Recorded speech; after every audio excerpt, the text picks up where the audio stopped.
I spent 20 years in corporate world, watching smart people let go of their lives in 6 specific ways. I was number 3 for a decade. Most of you watching this are currently probably at number 4. Today I'm going to break down the 6 financial paths that exist in the modern world. We're going to find out exactly which one you are on, why it's probably a trap, and how to move to the only one that actually works. The silent and humble path. Path 1, the broken stool. So let's start at the bottom. This is the path of the inaction. In the UK now, right today, there are over 10 million people with less than £100 in savings. The defining character here isn't low income, it's chaos. If a £300 car repair ruins your entire month, you are here. The trap is thinking I'll start saving when I earn more, but you won't. If you stay here, 10 years from now, you won't just be broke.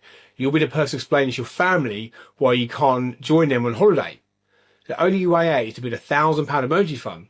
Not next year, this week. Path 2, the multi-millionaire or the billionaire obsessive. This is the loudest path on the internet. The hustle culture path. You know this person. They wake up at 4 AM, take ice baths, talk about scaling, and here is a reality check. There are 67 million people in the UK. There are only 170 billionaires. The odds are astronomically against you. And the danger here is that you trade your actual life, your health, your relationships for a lottery ticket that you're never going to cash in. You end up burnt out at 45 with a heart condition and no friends. But hey, you hustled. We're going to get to the silent and humble path, which is where real freedom lives. But first, let's have a talk about the path I was on, because it's the most seductive trap of all. Path 3, the corporate high flyer. I lived here for 10 years. This is the 150 to 200 grand a year earner. From the outside, you look like you've won. Cut you off a nice car, you've got a title, giant director level. But the telltale sign here isn't spending, it's anxiety.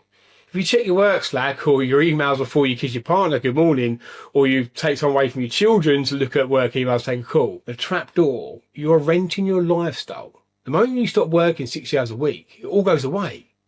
I walked away from a 200 grand a year job because I realised I was rich in money, but poor in time. And I actually worked for a really good company and I had lots of flexibility. I can't say one bad thing against them. Don't confuse a higher flyer salary with wealth. And I know people who work for the big corporate banks and so forth, and they really, don't have any movement whatsoever.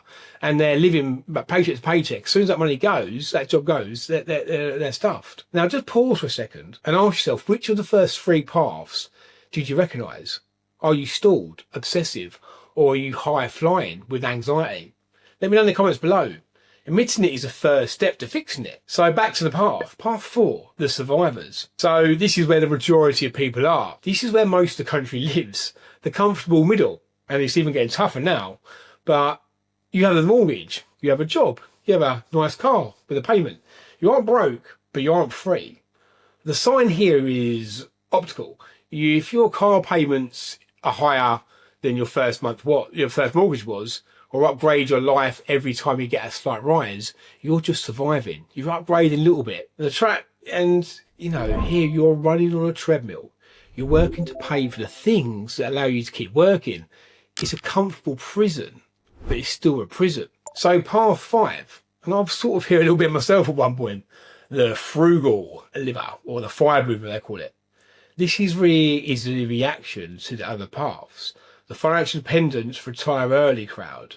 These people save 70% of their income. They eat beans for breakfast. They sit in the dark, save electricity, don't go on holiday, only buy clothes from charity shops. And I respect the discipline, but I reject the misery. What is the point of being free in 20 years if you're miserable for the next 19? And you put so much pressure on yourself to achieve it. It's not a comfortable position, in my opinion. You can't budget your way to rich life. You can't starve your soul in the process.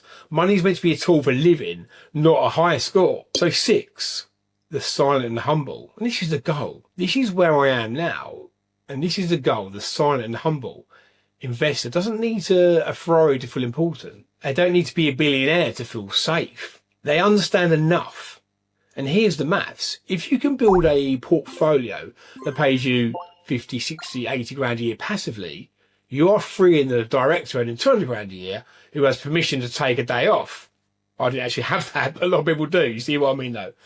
The power prioritises the 4 pillars: yourself, your health, your wealth, and your relationships. You build the wealth quietly, consistently, and boringly. And then one day you realise you don't have to work anymore. You choose to. Or you can step down and work for yourself or do a less stressful role that gives you more flexibility. Now, if you want to know exactly how I built my portfolio that allowed me to walk away from the corporate world, the high flyer trap, and join the Silent Humble, I will break down my whole 600,000 portfolio next week. So stay tuned, like, subscribe to notifications, and you can then see yourself the numbers. You don't need millions to do it. So thank you as always for listening. As I said, please do like and subscribe so I continue to get my message out there, and don't miss out on next week's video. For now, spend wisely, stay safe.